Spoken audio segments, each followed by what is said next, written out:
Kenbrook Solar MC4 connectors are made of high quality PPO material. Pins are copper with tin plated for better conductivity.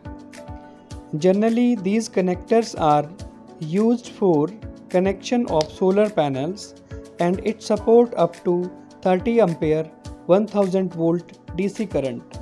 Always use female connector with male pins and male connector with female pins.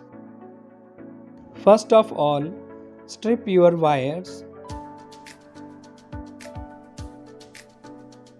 After that, crimp your wire properly with MC4 pins.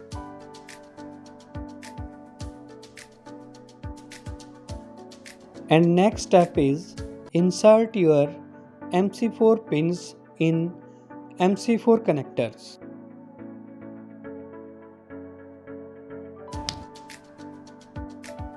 Just tight your connectors and that's it. Once connected, it make a waterproof connection and it is flame proof also.